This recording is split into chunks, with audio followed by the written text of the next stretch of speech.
Good morning, everyone. My name is Esther Manheimer. I'm Mayor of the City of Asheville, and I'd like to welcome you to the March 6, 2025 Agenda Briefing Work Session. All council members and staff are participating virtually. The meeting will be live streamed on the city's YouTube channel or through the city's virtual engagement hub, accessible through the front page of the city website. You may listen to the meeting via phone at 855-925-2801 using meeting code 11172. And as with all agenda review meetings, we do not take public comment. We are missing a couple of people today. Our Assistant City Manager, Ben Woody, is on a much needed break, and Council Member Sage Turner, as well as Council Member Shanika Smith, will not be able to join us today. Council and staff, please unmute yourselves and say a quick hello when I call your name. City Vice Mayor Antoinette Mosley. Good morning. Council Member Kim Brony. Good morning. Council Member Maggie Ullman. Yeah. Hey, y'all. Council Member Bo Hess. Good morning. I'm sorry, my delightful dog is barking upstairs. I hope you can't hear that. City Manager Deborah Campbell. Good morning. Interim Assistant City Manager Jade Dundas. Welcome, Jade. Thank you. Good morning. City Attorney Brad Branham. Good morning, everyone. And City Clerk Maggie Burleson. Good morning. All right. I'm now going to turn it over to our City Manager, Deborah Campbell. Thanks, Mayor. And again, good morning, everyone. As you know, these council agenda briefing meetings are designed to help you prepare for your upcoming business meetings. Your next meeting is scheduled to be held on March the 11th. This meeting, as usual, will start at 5 p.m. and will be held in the council chamber located on the second floor of City Hall. So today's agenda briefing meeting will include an overview and a discussion of the items scheduled for action, our discussion at your business meeting on March 11th, and our newly assigned interim assistant city manager, Jade Dundas, will cover those items. We don't have any council committee agenda items to review since we haven't restarted those meetings. And Jade will also briefly review both the 8-week agenda of future items coming to council and the schedule of meetings related to Helene recovery efforts. Under the other issues and updates section of the agenda, Deputy Chief Jackie Stepp will update you on our automatic license plate reader law enforcement technology. A council member requested more information about the use of this technology, and I offered to provide an update to the full council and scheduled it for this meeting. So I will now turn it over to Jade for a review of the March 11th business agenda. Take it away, Jade. Thank you, Deborah. And good morning, Mayor and members of council. In preparation for this, I went back and looked at a couple of past agenda briefings and performed by the legends of agenda briefings, Ben Woody and Rachel Woods. So I think I've learned enough to be able to navigate us through this. If I don't cover something that you wanted to speak about, please stop me and let me know. So starting on March 11th's business agenda, we're going to start with 2 proclamations. One of those, the first proclamation is Transit Staff Appreciation Day.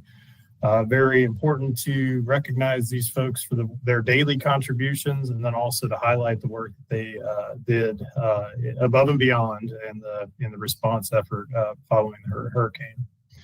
Also covered will be Red Cross. The second proclamation is Red Cross Month, and then that would conclude proclamations. As we get into the consent agenda, item C is a reallocation of undedicated public art funds to enter into an agreement with Arts ABL to support hurricane recovery. This is a use of the a different use of the public arts fund. It is a temporary use for helping recovery efforts in the arts area. Public art funds would primarily support wayfinding signage, events, and printed materials, and try to boost that segment of our important segment of our population. Item D is a item to celebrate. It's the authorization of the $80 million amendment for the authorization of the $80 million of general obligation bonds that was passed in November. This is the formal process of getting these funds obligated so we can move forward on completing those projects. And Jay, the LGC approved issuance, I believe on Tuesday. So we're good to go. Yeah, thank you. Items H and I are fleet-related heavy equipment. H is an amendment to a previous contract through staff established a contract with these vendors and with the use of the previously outspent funds from previous years, and have found that we are having to spend more on our heavy equipment in a normal operations, but also in the additional use of that equipment for response and recovery. And so amending those contracts to reflect those additional demands. Item I is a very specific item for public safety equipment, fire apparatus in particular. And this will help us set up an on-call contract to make sure that we're able to deal with the maintenance of those as efficiently and quickly as possible. Item N is a resolution authorizing the city manager to execute a contract with Jarrett Walker Associates to conduct a comprehensive operational analysis of the city of Asheville's rides transit system. This is an operationally focused effort, and it will complement the previous work that was done in master planning and really trying to operationalize and make sure that we're positioned well for being able to pursue and enact those recommendations. And this just really helps to align the operational aspects with that future of this transit system. And Jake, we have Ashley and Jessica on. I don't know if they want to add anything to that description of that agenda item. I can. I think a lot of folks are familiar with this effort, but the project is going to build on the goals and strategies defined in the 2018 master plan. Oh, I didn't introduce myself. Ashley Hare, Director of Transportation. We know that travel patterns have changed somewhat since Helene, and where people are living and traveling to may be different as well. And so the goal of this operational study is to take a look at that and also some longer term trends and align the resources that we have with the demands on our transit system as they are today. Thanks, Ashley. And then O is a resolution authorizing the city manager to accept, expend, and disperse federal transit administration grants. These are for the years FY19, FY20, and FY23. The other years that are 21, 22 have been dispersed. So this is just catching up with those distribution of those grant awards to subrecipients. And then items Q and R are statutory requirements for the City Council to adopt a resolution affirming approval of multifamily housing facility. Again, this is money that it's just a statutory requirement for the City Council to adopt these and approve these resolutions for the Housing Authority to move forward on their projects. That concludes the consent agenda. If there's any questions here, if not, manager's report will cover Asheville Recovers website, which was recently stood up, and then also mutual aid for wildfires and flooding. It is also that area. I've got a note here of it, but I don't see it on the actual agenda, but those are areas we're going to cover. In the manager's report, And then under public hearings, we have 5 public hearings. Two of the public hearings have previously been conducted. And I understand there might be some questions around this, but if there are, we have staff available to try to address those questions. Yeah. Why don't we have Steph or Chris to talk through those public hearings, A, B, and C, if you don't mind.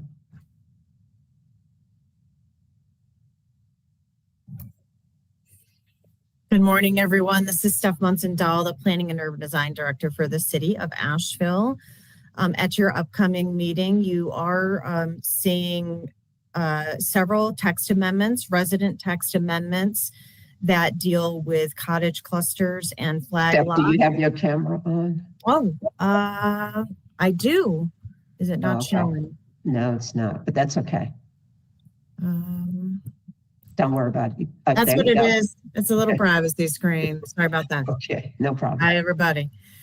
Okay, so resident-led text amendments that have been heard before.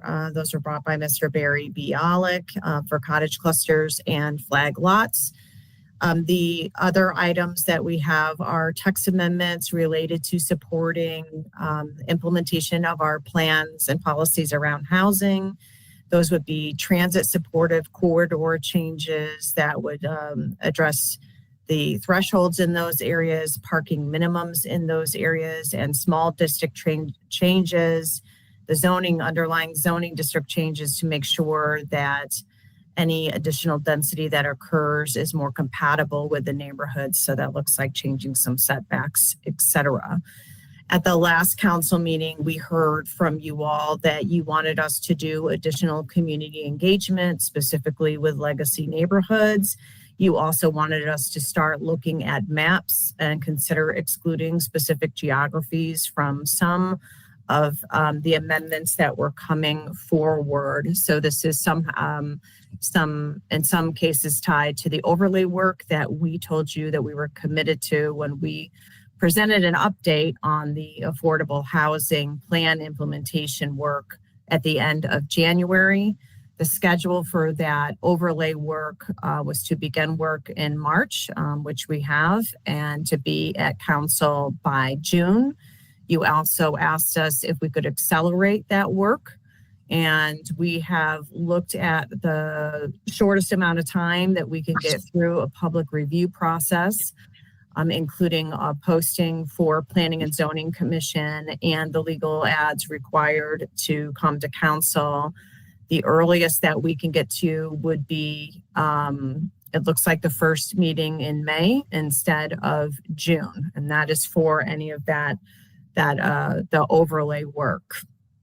We attended several small phone conversations with community members and had focus groups, and then attended a larger legacy neighborhood community meeting last night.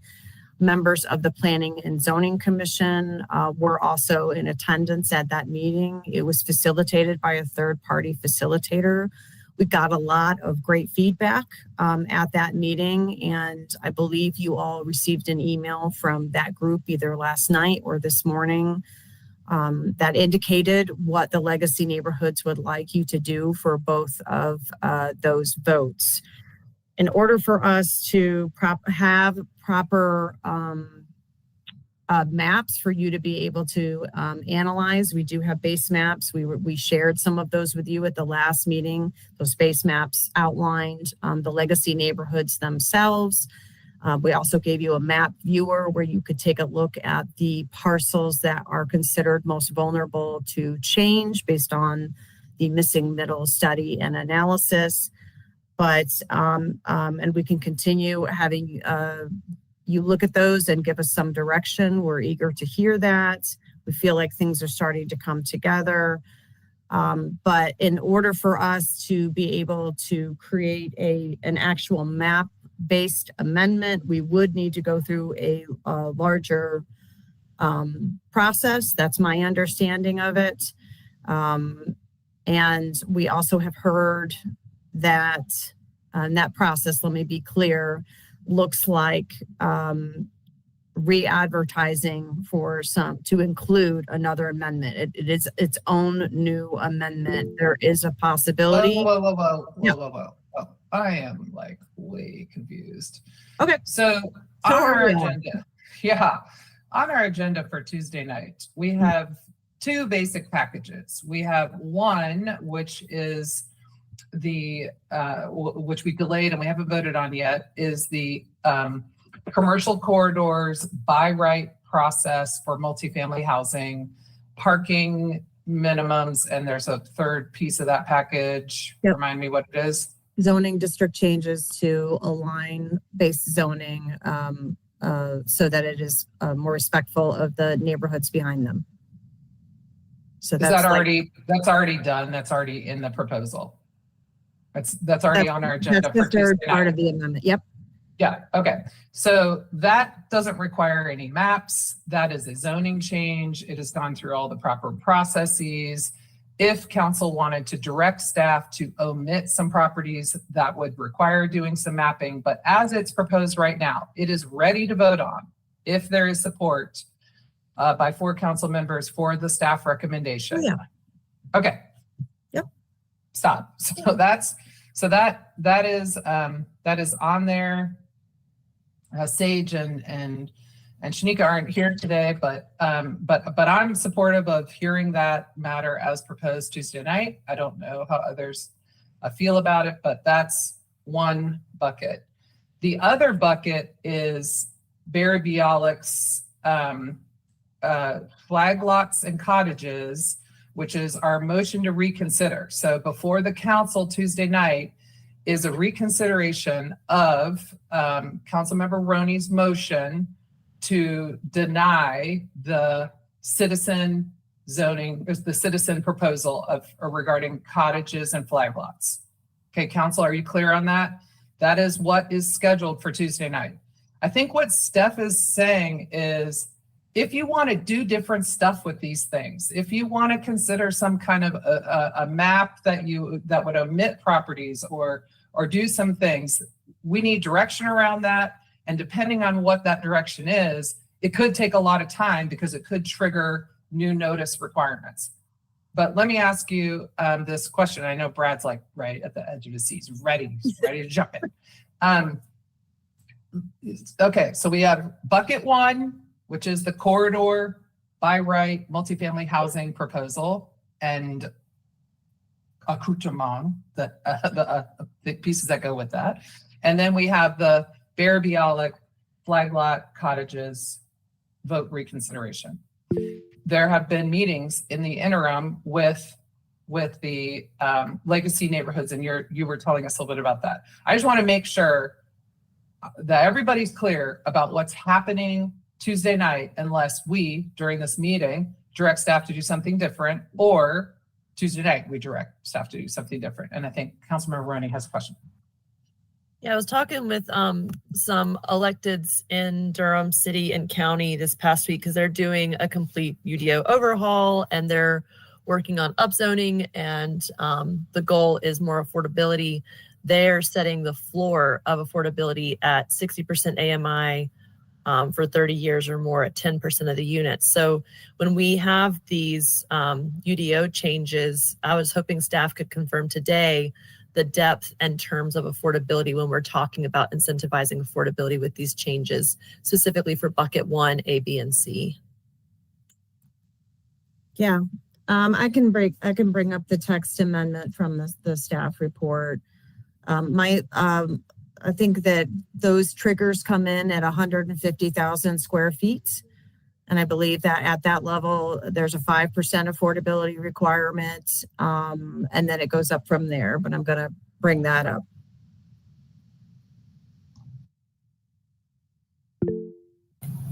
But I think some of the question is 80%, is it 60%? What's the AMI? And You're talking about on the table. Is this on the, Yeah. now we're talking about the by right process for multifamily housing, the table that developers would have to meet in order to Correct, use to the do by that right process. process. right. Okay, so the numbers that we have right now The tier one, that, Is there any way for you to share screen so we can see yeah, the there table? is. Just give me one moment. Okay, just.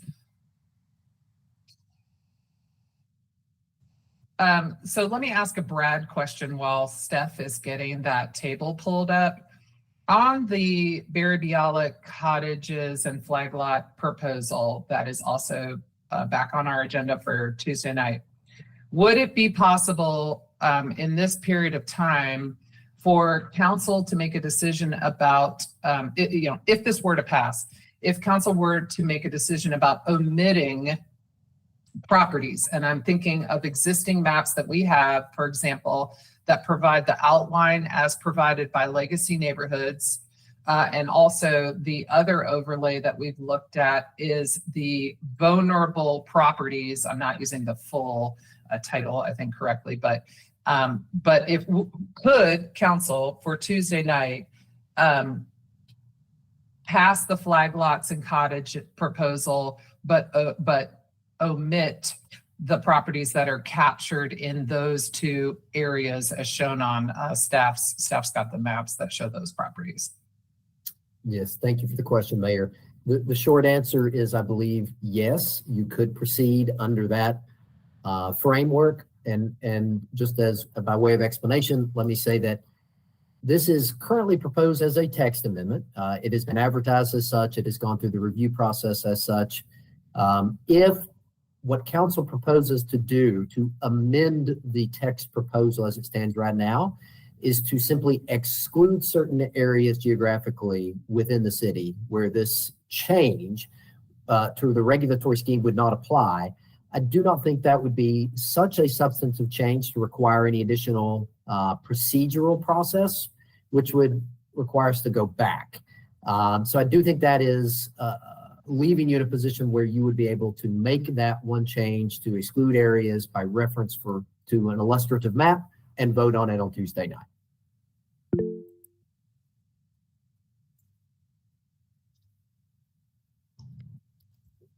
Ms. Ronnie?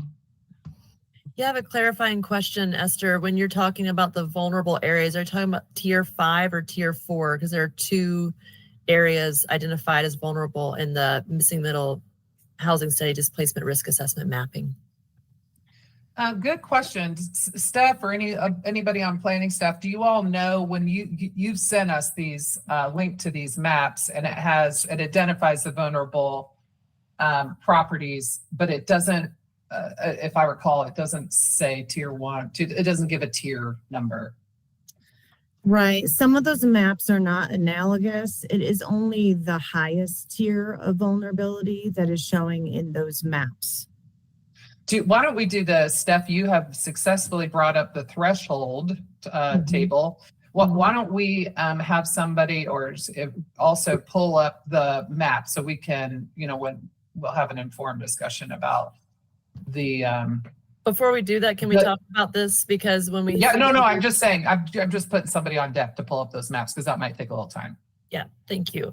So when I'm looking at this level of affordability and what other cities across North Carolina are doing, once again, you can build housing on any of these lots. Of course, there's a different process. Conditional zoning is one of the processes we can use. But it is curious to me when we've talked about our stated goals around housing that we're setting the percentages and the terms in this way.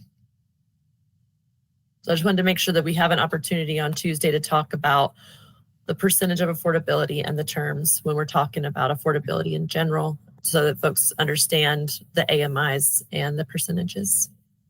I have two questions, one for Brad and then one back to you, Kim.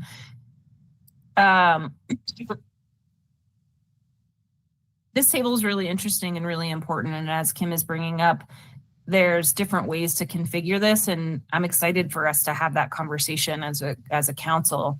If we wanted to make changes to this, does that trigger any process review, or is that just part of the policymaking process? Yeah, thank you for that question, Councilmember Ullman. I would characterize this as a change which would not be so substantial as to trigger the need to go back through the entire process. You are not doing anything to change any underlying zoning allowances or to change any of the designated zoning regulation changes that are proposed here. These are tweaks to just the allowance within an incentive-based program. So I would not believe that this would, any changes you would make to this particular table would necessitate going back through any of the additional processes. It is always council prerogative, if they so choose, to perhaps, as an example, send something back to the Planning and Zoning Commission or for additional staff or public analysis, but I don't believe it's required. These sorts of changes council makes fairly regularly when the final decision is up for your consideration. Great. Thank you. Deborah, did you want to jump in before I kind of turn back? Oh, cool. So Councilmember Romney, tell me more. Like, do you have a counter proposal, or like when you're looking at this table, I think I'm hearing you kind of say you would want to have greater incentives for lower AMI, but could you tell me more what's on your mind? If we had a public benefits table like we do for the hotel development, then we would have other factors in here like contracting and stormwater and tree canopy protection, renewables. But since we're only looking at the affordability, I'm just kind of looking at some peer cities and what other cities are looking at for their floors. Because when you're skipping the council process, it should make things essentially cheaper. Or if you're not having to build as much parking, it should make things more affordable to build. So what I'm hearing is a best practice is go ahead and set the standard at 30 years and a higher percentage of affordability, because then you can work from there and learn together from it. By setting the standard so low, it makes it harder to change in the future. Got it. I would love, could you share the stuff you're seeing from Durham? That'd be really helpful. Sure. And so I guess, Ms. Kim, in terms of the other items that you talked about in terms of the benefits table, those are choices. So a developer gets an opportunity to choose between a number of things. Here, this is only directed at incentivizing the development of affordable housing, right? And so that's why this is really oriented more specifically in terms of delivering affordable units. Now, what I think I hear you saying is whether the percent of AMI is best practice in terms of you only have to, at tier 1, you've got to deliver 5% at 80% AMI. Are you saying maybe this should be 5% at 60% AMI and then the 2%? I guess I'm trying to wrap my head around what's the issue as it relates to affordability on this chart. I would also say and ask that you all are giving us a lot of information and we're trying to figure out whether we can you all can make a decision at the dais and have this discussion at the dais on Tuesday. I'm wondering if it is you give us direction on Tuesday and we come back with something, because I'm just a little nervous with a lot of things being changed at the dais and us keeping up with it. And I'm not even worried about legal, I'm worried about policy. Well, I would and say that possible unintended consequences. Sure. So that's why I'm bringing this up today and not on Tuesday. The tier 4 seems closer to what our other stated goals are and our other documents and incentives, with the exception of the affordability duration at 20 years seems shy.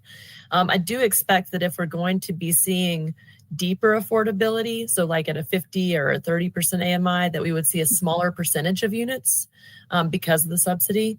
But for me, tier 2, 10% at 80% AMI is not enough of an incentive to skip council's negotiations.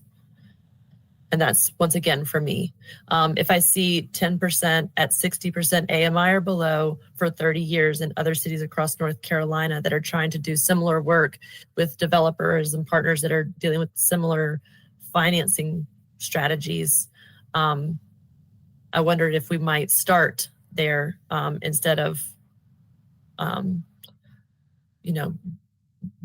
giving away more than we have to while we're trying this. In other words, because of Senate Bill 382, it used to be a checkerboard where you could kind of move things back and forth if they didn't work. Now it's chess, and we're moving forward, and we're moving our pawns onto the board, and I would like it to be worth it. Oh, that goes to this question of whether you could tighten this table up after adoption, or that would be in violation of the changes the legislature adopted. And Brad and I had a discussion about that earlier today, because that is a curious question. There is, a major effort, mostly spearheaded by Brad, to roll back that change, and there is some movement on it. Deborah, I think I would be disappointed to see us delay this again. I think at some point we have to kind of throw in the towel and move on to other things. I appreciate council's work on this and thinking about it. It is, it is kind of stressful. You want to get it right. You don't want to get it wrong. We have in the past adopted changes. We've done things like our land use incentive grant where we found it wasn't being used. And so we had changed it, and then we changed it again, and then we changed it 6 times, and we're about to change it again, because it is hard to know for sure whether these things are actually going to be used to make a difference. And I'm going on and on. Steph, you've raised your hand. Thank you, Mayor.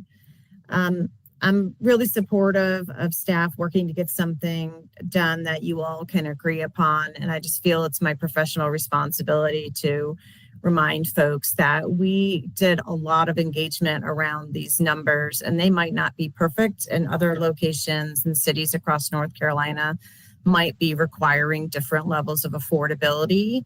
But after speaking to our local folks about our local market, what we found is that we do not have the base of developers that are doing that kind of affordable housing. It is a very specific type of construction, and that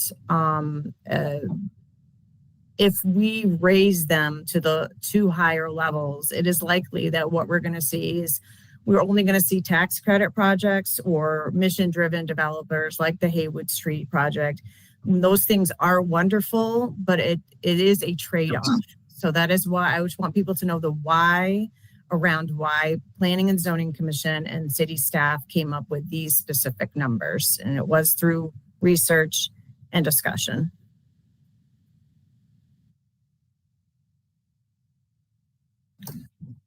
Okay. I guess hearing no more discussion, we'll take the conversation. Whoa, No. I'm sorry. Jade, you're so efficient. Bless you. Can we, that's on this. So that's sort of, thanks, Steph, for that, staff context. And I think, we do have a really talented and skilled staff, and I know they put a lot of thought and work into this, and I've got a lot of community feedback about developing this.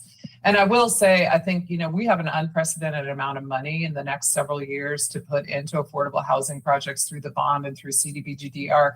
Those projects will all come to council. Those are things that we're going to be working closely with our partners on. So this is kind of really a unique incentive, if you will, to try to target some other developers that might not be engaging us around those types of partnerships. But can you, on the back to the other bucket, the cottages and flag lot discussion, and whether or not we could put together a map to omit certain areas of the city? Have you all been able to pull up any maps that you could share with us on your screens? I am going to share a couple other maps, but maybe let me frame this up and say, to start with, I'm going to show this map from the Missing Middle Housing Study. And what I want folks to to remember about this specific map, because it is one of the maps that is related to or adjacent to a map that is going around the most vulnerable areas in our community and what those are. And I'm trying to get to Councilwoman Roney's question here. For these maps, staff is prepared to provide you with 3 exhibits on Tuesday, and the exhibits, in addition to what you already have, will look like the following. The first is going to be a map that shows how it shows a geographical exclusion for all legacy neighborhoods, as defined by them and as confirmed by them last night when we met with them. The second map would be a map that shows the most vulnerable areas as determined by the missing middle study. That's that infamous red parcels map, which I can bring up in a second. But what we have heard from different members of the community is they don't feel that that map accurately reflects all of the vulnerabilities. However, it is based around a lot of data, and this data here that you're seeing visualized is getting more to the point of what Councilwoman Roney was saying, is that there may be areas that were deemed by data to be the most vulnerable areas, but that does not mean that there weren't other vulnerabilities in other areas. So yes, and I hope you're going to redirect me here, Kim. Yeah, I just wanted to provide some context because the legend doesn't show the ones that have 4 or 5 indicators. So when you're saying the most vulnerable, the areas outlined in this map, thank you, 4 indicators, there we go. I was thinking 5 because it starts at 0. Arden, for example, is a high vulnerability index based on the other indicators in our study. But for some, they would say, okay, well then if we're including the most, then it's the one that has the dots around the levels 3 and 4 indicators. So that would include Easton Valley and Montford and Oakley in a different way than just the level 4 indicator. And also of note, I'm hearing concern that Burton Street isn't in here at all. So Steph, while this is helpful, but why don't you pull up the map that shows the vulnerable, because I think it might be helpful. I'm trying to remember, it has been sent to council before, a link to the GIS viewer, but when was it? How was it sent to us? I think Bo has his hand raised. Oh, Bo. Hey, good morning. This may be more legal and Brad question. So my concern with any new developments in housing is that these are going to be flipped into short-term rentals and not into long-term housing for our residents. Is there anything that we can do to actually increase the penalty for illegal Airbnbs and have that come to council at some point to disincentivize that? Or along these corridors, is that already allowed because of the zoning? All right, thank you for that question, Councilmember Hess. Let me respond to the first part first. Since 2018, this council has acted via ordinance to restrict whole home short-term rental in the vast majority of zoning districts throughout the city. There are a couple places where this is allowed, but it's very minimal. As far as the corridors that we're talking about here, very generally speaking, the prohibition against whole home short-term rental is already in place unless it already existed prior to the implementation of that ordinance in 2018. So it is very, very unlikely that you will have any new short-term rentals as a whole home option in these areas based upon your current ordinance. As far as updating the penalty that currently exists, that is absolutely something that council could consider. That is hypothetical in terms of my answer, because I would certainly want us to hear from our Development Services Division who enforces those things before making any sort of specific recommendation about how that could change and what other effects that may have. But those sorts of penalties are always within the purview for reconsideration of council. Thank you. One more question. I am concerned, even if we carve out our legacy neighborhoods about anti-displacement, whether it, be from, increased taxes, or other reasons, can we kind of solidify and increase our anti-displacement measures, like maybe look at tax freezes for those in our legacy neighborhoods, or maybe some sort of trust for them?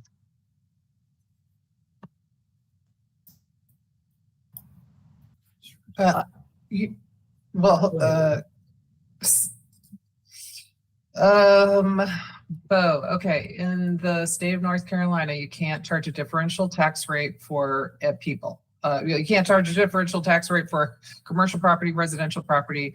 There is a state law that does allow for what's called a homestead exemption. So if you are income qualified and over a certain age, you can get a significant reduction in your property taxes. There's also a program that the city of Asheville adopted along with Buncombe County that mirrored what Charlotte's doing, which is an income qualified tax reduction program. And so it's not age restricted. That's the difference. So you just qualify based on income. And we also set aside funding for that in the amount of, Deborah, remind me, maybe it was $100,000, something like that. It has not, $150,000. It has not been fully utilized since we've implemented that program. So we are very hamstrung. All of North Carolina cities are. You can't mess around with the tax rate, unfortunately. We think that Enlightened, South Carolina, if that's an oxymoron, has a differential rate for second homeowners, which would be fabulous to see in North Carolina and make a lot of sense for us, but we don't have those tools, and that is driven by the state legislature. They would have to make those changes. Brett, I didn't mean to usurp you, but look, in the meantime, Steph has pulled up. Did we stall long enough for you? Steph has pulled up the map. Tell us what we're looking at, Steph. Okay, this is the map viewer that was sent to you before the last council meeting. It has various layers, the layers that are turned on here today. You can see red parcels. Those illustrate the parcels that the missing middle study determined were the areas of highest vulnerability to change. And I'm going to explain that in just a minute because it's not the most vulnerable parcels by itself. You're also seeing in purple, I believe that's purple, I don't know if it's purple on your screen, the outline of the legacy neighborhood boundaries as determined by the neighborhoods themselves. So they do not all overlap, which has already been discussed. Regarding these parcels in red, I showed a map earlier. It had, it was kind of like a heat map, and it had. When you say red, do you really mean orange? Yeah, absolutely. But it is when you look at this viewer, just note that it's going to say parcels in red. That's what you're looking for when you want to turn this layer. I see. Okay. Yeah. Appear orange. They're orange to me too. They're orange to me too. Okay. Phew. All right. Yeah, absolutely. So we were looking at a map earlier, and on that map, you saw different shades of brown and a kind of different tiers or levels. Like, did they have four factors, at least four factors that made them more vulnerability? Those are based on demographics. That's demographics that makes you more vulnerable to potential change, right? There's another added piece of data, big pieces of data that are then added in to come up with this layer. And those added pieces are basically whether or not the area has already seen gentrification, have the prices of the housing in those areas kept pace with the prices of the housing in Asheville overall. If they have not, that means they are actually more vulnerable to change, because that increment is huge and people might start moving there because their housing costs less per square foot. So when you looked at that map and you saw areas like Arden And it said, well, yes, there are people there who may, by their demographics alone, be vulnerable to change. The difference is that the market itself has already kept pace with Asheville's housing costs. And so in the areas here in red, those have not kept pace with Asheville's housing costs. And I do not like saying this on a recorded meeting, but those are the areas where the housing is actually the least expensive compared to the rest of Asheville. And that is why, in addition to the demographic factors, that these areas are the most vulnerable to change. Does everybody get that piece? Yeah? Okay. So that's what you're looking at here. As far as council's conversations about areas to exclude, different geographies to exclude, there's been a conversation, as I mentioned, of looking and analyzing a map that is based on the legacy neighborhood boundaries.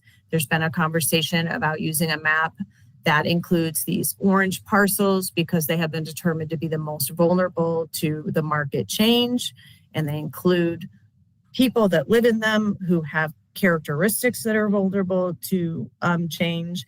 There's also been a conversation to present a map that combines these things.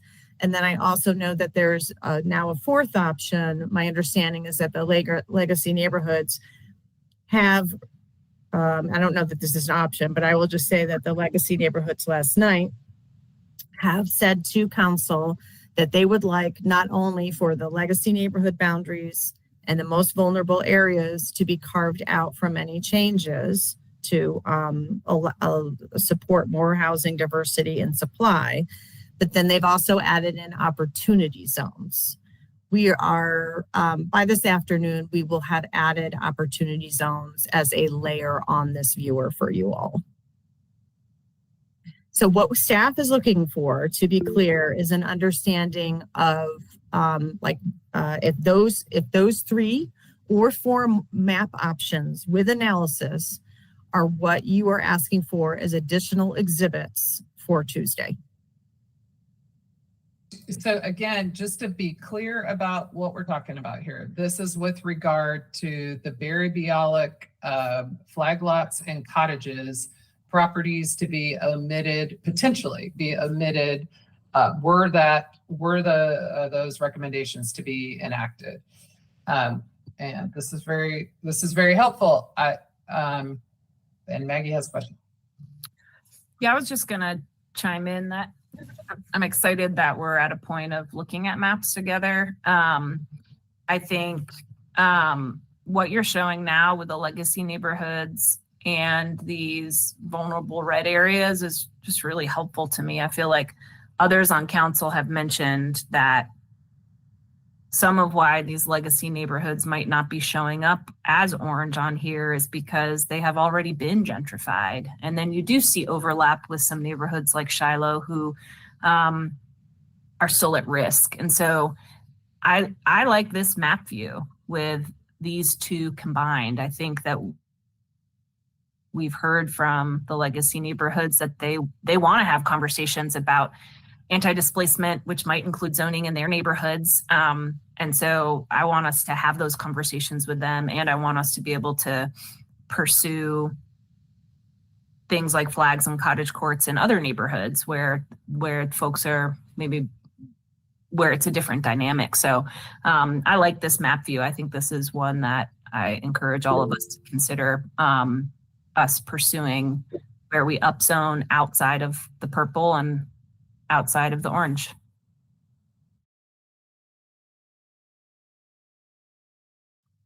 I also really like this map. I like the taking the map that the legacy neighborhoods have drawn for us, which would be the purple, and then adding. I like that Burton Street is in there. I like, and then we can add in the red/orange. I think this is a good place to start. Now, I think the email that I got was they were asking, let's see, I think they were asking and proposed corridor zoning amendments. They were asking for that to be in there, but I'm not sure if I understand that, because right now those corridors are already zoned commercial, correct? So really we're not changing the zoning, it's just a process piece. Yes.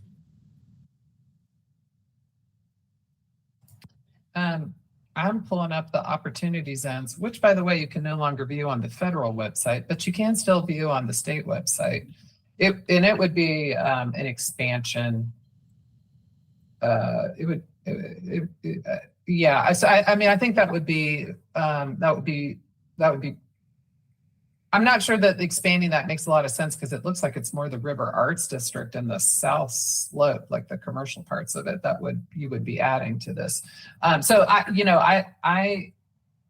know we've looked at this a lot, and we've really tried to figure out kind of what. I'm really glad we're at the part where we're finally looking at some maps. So I mean, I would be supportive of excluding these properties from any of the flag lot cottage change proposals. This is something we could modify in the future, but we could exclude these properties for now and move forward.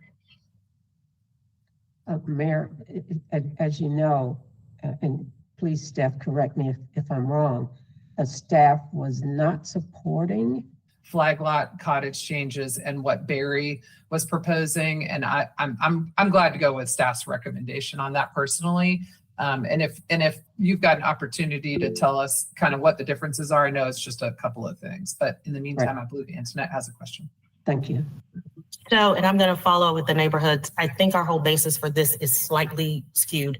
I think the neighborhoods ask is a denial of this, and for staff to come back with its recommendations that are different from Barry's. And at that point, have the sections they're talking about now be uniform for the entirety of the code. So again, we're dealing with a timing issue. So the timing issue has not changed since the last time we considered this, because this is only for a small portion of the code. Does that make sense, what I'm saying? I got confused. Okay. I think their ask is to not move forward with this and to move forward later with the flag and cottage provisions that staff wanted to bring to us at a later date, rolled in the other packages.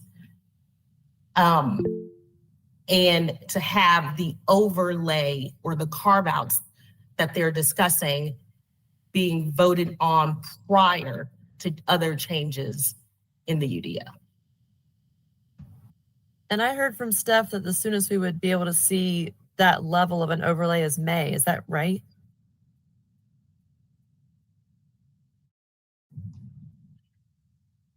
The belovedly called Swiss cheese overlay, that would include more types of housing. So that would be the staff proposal for flag lots, and things like quadruplexes, duplexes, townhomes. Yes, that would be something that we would need to take through planning and zoning.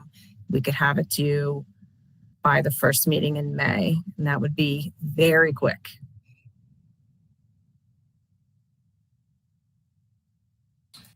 I mean, we could do that, or we could go ahead with these changes. Again, I'm open to I'd rather use the staff recommendation on flag lots and cottages, but we could go ahead and do those Tuesday night using this map, this being the two excluded overlay areas. And then make those other changes around duplexes, triplexes, quadruplexes using the same map at a later date, but you're not ready to move ahead with those are additional missing middle housing changes to the code. Bo has raised his hand. I'm sorry, I think it was just still raised. So council, unless we have direction otherwise, I think these items, these 5 total items are on our calendar for Tuesday night. And did you really raise your hand? Yes. Yeah, Okay. all right, this time I did. So I did get a little confused. So now the proposals that are coming to us are not staff recommended, but we have staff recommended proposals for flag lots and cottages. Okay, so can Yeah, we that do. come to us on Tuesday with the legacy neighborhoods carved out and protected as they would like to be? I think so. Okay. Steph, can you guys give us like a quick little 1-page sort of side by side? I think you've done this before. What the difference is between Barry's proposal for flag lots and cottages and what the staff proposal was for those 2 items? It's something like the width of the driveway, the setback. There's a couple of differences. It's Pardon? very small, actually, at this point. For cottage clusters, the main difference is that in the resident-led proposal, there's a minimum of 2 homes as a cottage cluster, and staff's minimum proposal is 3. And then for the flagpole, I think it's the same. Oh, okay. So you are now. I thought there were some setback differences. but Yeah, I thought there was you a- know, No, You know we better. worked pretty diligently with Mr. Bialik to come to some kind of agreement. We spent hours working on how So that you would got- work. Did you get him to come your direction? I think generally we came to the middle, and the one thing we could not agree on is the cottage clusters minimum. Staff definitely believes that 2 homes that's basically a duplex or a townhome. That's not a cottage cluster. And there are specific purposes of cottage clusters as iterated in our ordinance. And so we think 3 is the minimum, but this is very small differences. Council, would you like a little more info on that, sort of a side by side? Yes, please, especially because the staff recommended motion was to deny for flag lots last time. And having followed this for a while, there were some differences, and I'd like to know where we landed and how close to the middle. And Yeah, I agree. We need to kind of clean up our act on that one. We'll get that information for you all. So I think what I'm hearing, Mayor, in terms of next steps is you want us to bring back everything on that's scheduled for the public hearing. The 3 amendments. We would then provide you all with additional information about carve-outs. We would have a map that I'm assuming, Brad, we could refer to the map if they actually took action on areas that would be excluded. That's correct. So it would essentially be the text amendment which would apply to everywhere except, and then a map essentially would be an illustrative exhibit showing those areas which were excluded from the new rules, i.e. meaning that they stay as standard status quo zoning. But we need to have that information for Tuesday in order for the Exactly right. to be appropriate. Okay. All right. And so when we get to Barry's the privately initiated back lots and cottage, we would suggest some recommended changes, hopefully that staff is recommending that you could adjust that language for those 2 changes. Yes. Yep. And is there anything else? And I think Maggie, you have. Yeah, just one request that I know Sage has lifted up, and it'll help me as I'm reflecting, Councilmember Roney, on what you were sharing about the corridor amendments, is if we could see a list of CZs that have been passed recently and how they would fit into that table. Just give us like, what's our past experience and what would that be? I think that would really be useful for us to kind of anchor into our market data as we're reflecting on practices we're seeing elsewhere. And thank you, Maggie, for that. Additionally, is there any additional information about that table? I know, Kim, you talked about the percentages and so forth of AMI. Any additional changes with that? I mean, I'm uncomfortable with the depth and terms of affordability in that table in general, because we're allowing it to be a by right that skips us when it could be built anyway at that depth of affordability, and often seems to be more. But I think that the recent CZs will help me to compare it. Great. Okay. Sounds good. I think Yeah, Mayor Bowe has a question. I support that too. You know, I think the table looks really good. I think maybe we could, like the tier 4 kind of gives me heartburn. But I think getting that data will be really helpful as well. But overall, I'm really excited at where we're going and that we're making this momentum. I think we're almost there. Okay, thank you. Okay. Bo, can you help me understand, and we can do this offline, why tier 4 is giving you heartburn? Because it's tier 1 and 2 and 3 that are giving me the burn. So they are too, but anything that's like 300,000 square feet by right that bypasses us, where we can't, just kind of to your point, make sure that the needs of our community are being met in whatever way, I think is important. So I don't know if that looks like just eliminating tier 4, or, I want to talk with, my colleagues, and kind of go from there, but I am interested in making it better. Thank you.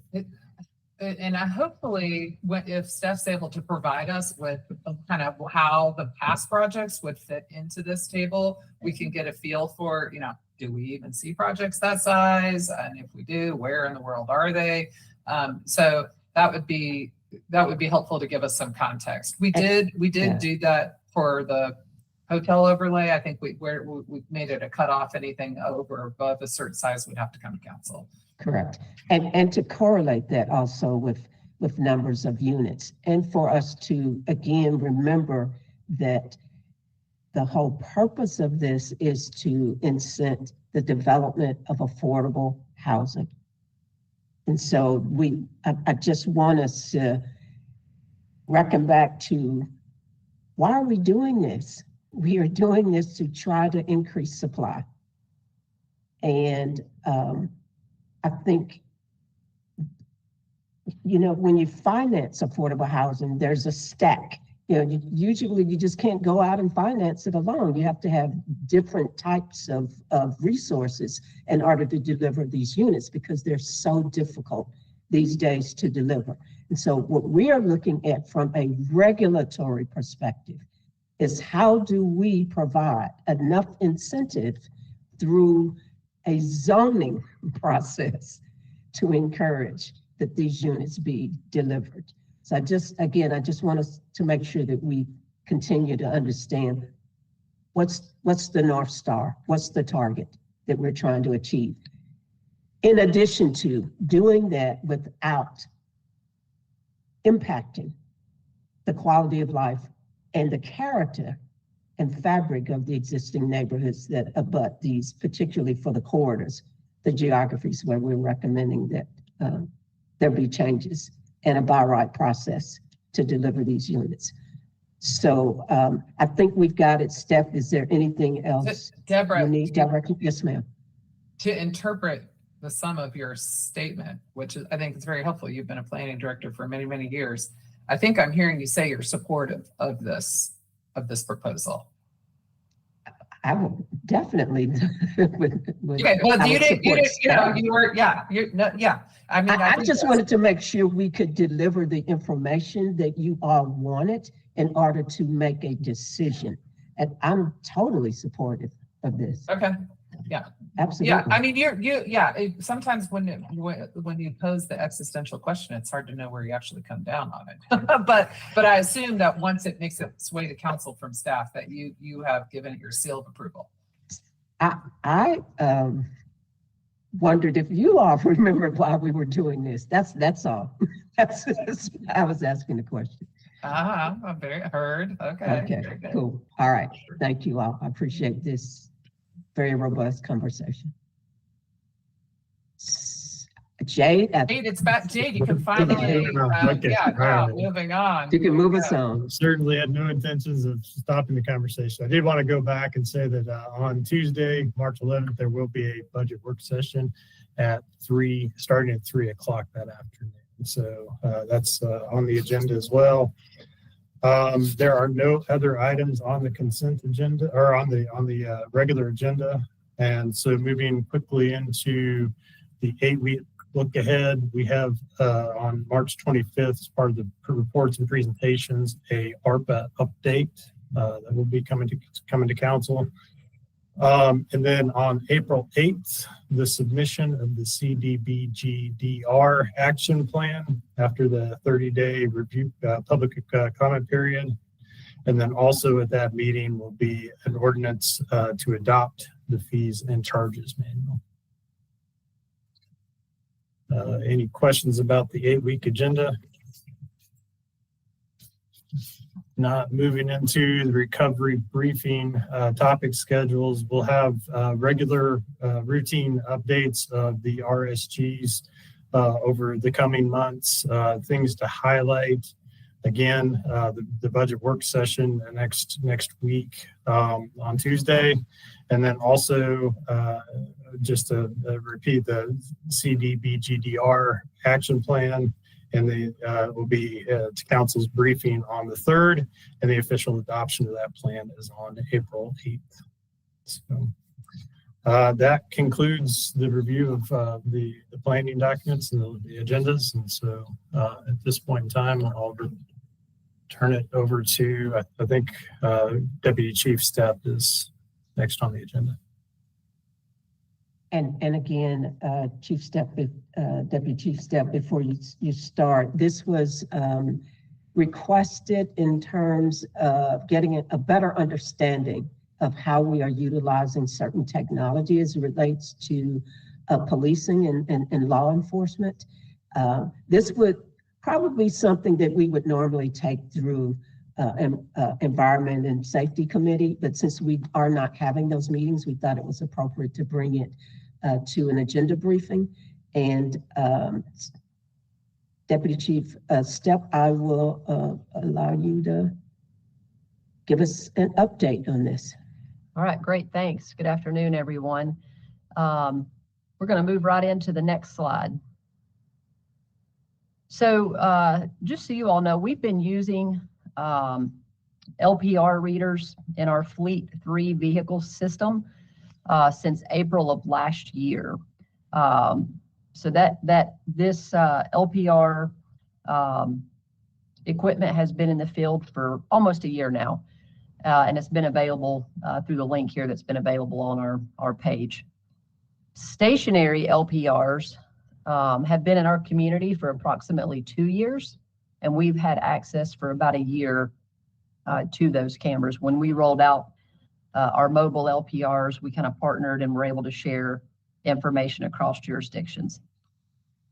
We have contracted with Flock Safety to install 11 stationary LPRs, and the camera location is based on high traffic volume, as well as areas with significant crime activity. It's important to remember why we use the technology. These LPRs make police operations more data-driven, and we pride ourselves on being an agency that's very, very data statistics-driven. Allows us the opportunity to be more proactive and efficient, ultimately leading to a safer community. Next slide. So what is an automated license plate reader? It's a camera that takes a picture of your license plate and compares them instantly to various law enforcement databases. Why are they important? It provides valuable real-time intelligence that helps in identifying criminal activity, preventing crimes, tracking suspects and improving overall effectiveness of police work. Again, they make operations more data-driven, proactive, and efficient, ultimately leading to a safer community. Next slide. Some specific benefits of the technology: real-time detection, instant alerts. These cameras, again, they run the tag instantly compared against various law enforcement databases. And if alerts received, it notifies that officer instantaneously, versus what we used to do was have to get behind the vehicle, run the license plate tag through our communication dispatch. Depending on their staffing, we'd have to wait sometimes an extended period of time to receive that information back. And that is, really a safety issue for everyone, because it could be a wanted vehicle, it could be an Amber Alert, it could be a number of different things. So being able to receive that real time is super important. Improved public safety. It allows us to track criminal activity. So these use real-time intelligence across different locations, and allows us to develop a traffic pattern with criminal behavior. Preventing crime, as we all know, if we install LPRs, even though there's 150 floating around in our fleet system, criminals are likely going to try to avoid some specific areas. Solving crime, it aids in solving crime. These LPR, the data can be used in court for support in investigations in the judicial system as well as prosecution. It enhances interagency cooperation. We are able to share information with agencies across the region. And it supports routine traffic stops. Again, this is what we were talking about a few minutes ago when I said you get the information instantaneously versus sitting and waiting and running that information through communications and dispatch. And then crime pattern recognition, again, just allows us, our crime analysts, to identify specific criminal activity pattern analysis. Next slide. We've had 150 mobile LPRs in our vehicles. That's part of our Axon Fleet 3 system since April of last year. We also met with the IMA in April of last year as we started developing policy and procedure around this. And then we met again with that group in August. They were actually very inquisitive and wondered why we had not gone to this technology sooner. The page is also available on our City of Asheville Police Transparency page. So far, with the mobile technology and the use of other stationary LPRs throughout the community, we've been able to identify 11 stolen vehicles and assisted 2 separate agencies, one with the vehicle theft ring that they had in their jurisdiction, and another in identifying a vehicle involved in an armed robbery investigation. Next slide. This is just an example of how to get there. If you go to our transparency page and you drop down under transparency, you'll see it there. Next page. Next slide. And then that will take you to, remember, we have 2 different systems out there now recently. So we've had our Axon dashboard up, but we just added our Flock safety dashboard. And again, the Flock is the stationary, the Axon is the mobile. Next slide, please. If you pull up the Axon link that I just showed, this is what you'll see. And I think this is really important. And I want to focus, if I can, on 3 areas. What is detected, what's not detected, and then the prohibited uses of this technology. What is detected is the license plate image, the vehicle image, the plate text. Next slide, please. So now we're going to move into our stationary. We recently contracted with Flock to install these. Right now, where we are in the process, we have 2 up that were just installed within the last few days. So Flock's stationary LPRs utilize tag readers connected to state databases and Flock national network of law enforcement cameras, alerting law enforcement to wanted individuals stolen individuals, and stolen tags. It's important to note that the database only uses criminal data with the individual associated with the tag of the vehicle. We're installing 11 throughout the city, and these are selected based on traffic volume and high crime areas. It's important also to note through our Flock Safety and Axon partnerships that we have access to over 17,000 cameras across the eastern U.S., and we've had that access. And this includes law enforcement agencies, which makes up about 97% of that number. But it also includes business partners. We have a number of Home Depot, Lowe's, various retail that have joined in with these license plate reader technology. And this data can be found at our flocksafety.com on our dashboard. Next slide. This is just an image just to kind of show you all how many license plate readers are out there and what that looks like, and the cameras we have access to, which is cameras within a 500-mile radius of where we are. Next slide. Now, if you go to our Flock Safety link that's on our page, this is what you will see. Again, I want to focus on 3 specific areas, and that's what's detected, what's not detected, and prohibited usage. So what is detected? Detected is license plates and vehicles. What's not detected? Facial recognition, people, gender, and race. Prohibited uses, immigration enforcement, traffic enforcement, harassment or intimidation, and then usage based solely on protected class, race, sex, religion, and then personal use. Next slide, please.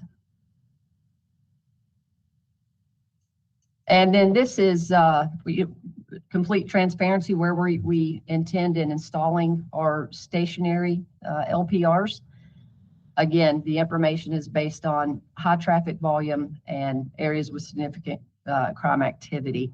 So within half-mile radius of these stationary LPRs, we have a breakdown of crimes, 37%, violent crimes equals 40%, collisions 27%, and gun discharge calls for services 35%. Next slide. And this is just kind of a heat overlay map with the camera installation there to show you. This is the reference to the crime, general crime, and where the camera placement is currently at, or intended to be installed, I should say. Next slide. This is the violent crime overlay. Next slide. This is the gun discharge calls for service overlay. Next slide. And then this is the collision overlay.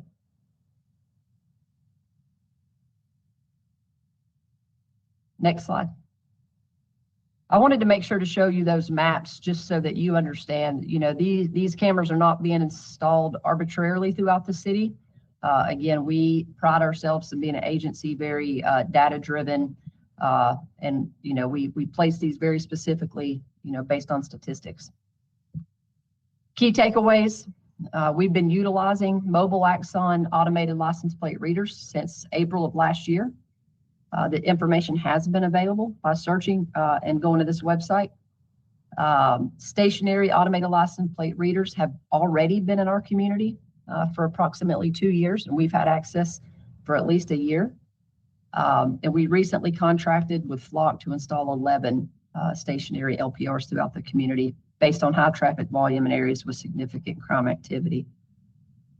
License plate readers, will make our job more data-driven, more proactive, and efficient.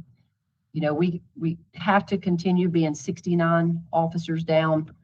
We have to continue to be innovative, utilizing technology where we can as a force multiplier.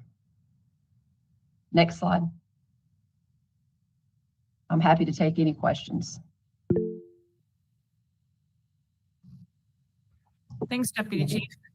I'm glad to see that facial recognition, people, gender, and race are not included. That just continues to be my biggest concern. If this technology shifts or our policies change, because there's so much proof that it's not sophisticated enough to do that well. And I think that leads to targeting in a really inappropriate way. So glad to see that continues to be a focus. A question I have is, we're in such a volatile federal context right now. And I know that we say, prohibited uses are for immigration enforcement, but, like, what if a different level government comes in and trumps our local policy? Pun not intended. So that's my concern. And then I go into like problem solving of like, do we have any policies that like auto delete stuff if someone comes in to like steal our data? Or do we have any measures that we could take if there is another unit of government that comes in and wants to change our policy priorities and then have access to this information in a way that doesn't match what our community believes in? I think that's a good question. I'd have to get back to you on the very specifics that you're asking, but I mean, we do have policies. Not only do we have policies and procedures, but so does the Flock Safety and the Axon related to their camera usage and who the data is available to. And Brad, I don't know if you have a response from a legal perspective, if we can deny access. Yeah, I appreciate that, City Manager Campbell. It is really important to remember that law enforcement recordings are not public records. They are specifically excluded from public records law, which would be the vehicle by which most people or entities would gain access, which means they exist in an area that we do not have to produce those things to the public. It actually takes an act of the court to have us produce any of that material. So this is not something that there is an easy path for anyone to access. Thank you, Brad. Kim? Yeah, Maggie, I appreciated what you brought to the table around this. I was just at a community forum where Chief Lamb was speaking to the public around our current policies. And I heard a lot of questions from the community about like, that's great about where you're at now, but what happens if things change? So I expect to hear a lot of community thoughts about this, questions, concerns, potentially some overlap, including how it fits with our staffing capacity issues, policy, training, ways to reduce bias and unnecessary interactions, but also surveillance, because things are changing so fast in these moments. My first issue was finding out about it online. So I'm the one who asked questions of the city manager's office and the chair of environment and safety after reading an article and asked, can we get the contracts? Normally I would expect to see this at environment and safety. Can we get information about the intersection? So this information was a great starting point for that. Hearing that we already have some systems in place, I think would be news to the community. So I think the community was probably just expecting to see some more proactive conversations about this. My second and third issues are legislation and concerns around efficiency. So in preparing for today, I was like, haven't we talked about this before when community members have asked us about this? And I found an email from the city's attorney's office in January of 23. And it was about how the General Assembly would have to allow our city to do this. So Brad, do you have information on how the legislation has changed that allows us to have these kinds of technology equipment? Yeah, so I think the mayor's chiming in to say what I'm about to say, but I'm just going to answer. You are specifically talking about speed cameras. Okay, so there is under state law, individual local governments must be authorized specifically, which we are not currently. There's only a few that are allowed to use speed cameras that are specifically designed to catch people running through intersections or speeding for the prosecution of those sorts of violations. This license plate reader does not fall under that legislative limitation. There is no current limitation that applies generally to law enforcement video recordation. It's only for speed cameras that are used for that particular purpose. Okay, and so that maybe goes with the other part of the efficiency, because I'm hearing that some cities are removing their speed cameras because they're not as effective because of the number of challenges and how expensive it is to constantly be in court if they're going to be challenged. So if we're talking about something different, then those are the two questions you would have for using speed cameras. The problem North Carolina has with speed cameras, and other states use them all the time, is because our state constitution requires that fines be remitted to the school system. And so cities that have been trying to use these locally authorized bills to put up speed cameras have been trying to recover the fees and collecting as not as a fee remitted to the school system, but as what's the other term used? Anyway, for an administrative cost. And that has all been tied up in several different court battles. So it's basically not worth it in North Carolina for cities to try to use speed cameras, because you're just going to pay for a bunch of litigation and lose all the money anyway. And then I would still just hope that we could look at the contracts, and I would wonder when they might be available to us and the public to review.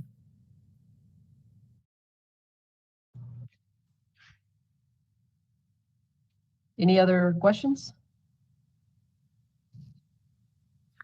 I don't have a question of you, Deputy Chief, but a question more for council. I know that we've talked about this is,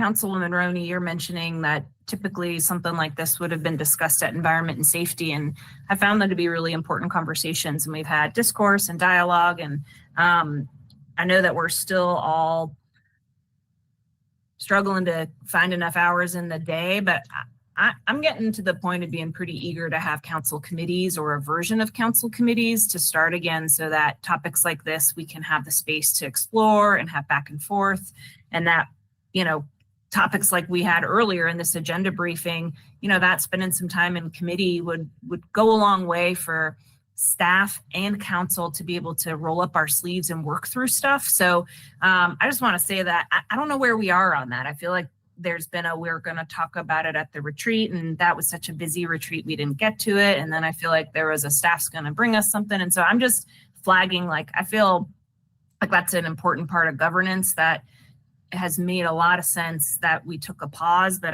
I'm eager to come back to that. And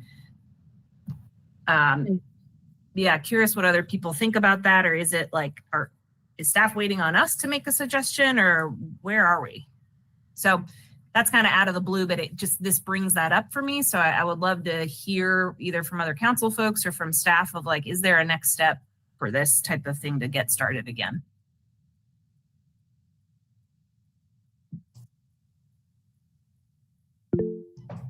I don't know if you were waiting on, is this a question to staff or a question to council?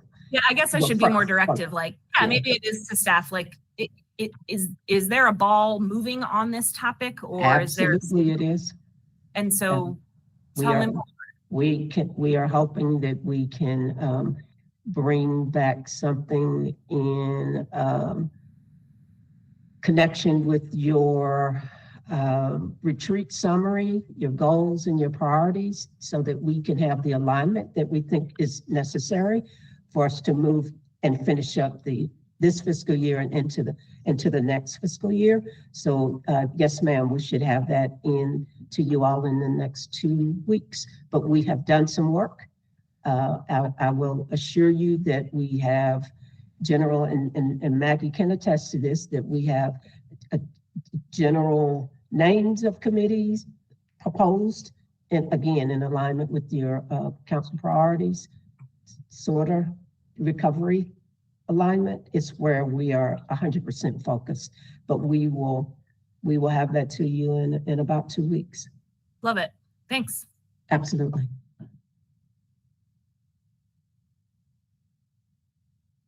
And just to expand, we're also looking at the boards and commissions and figuring out how that group can align as well.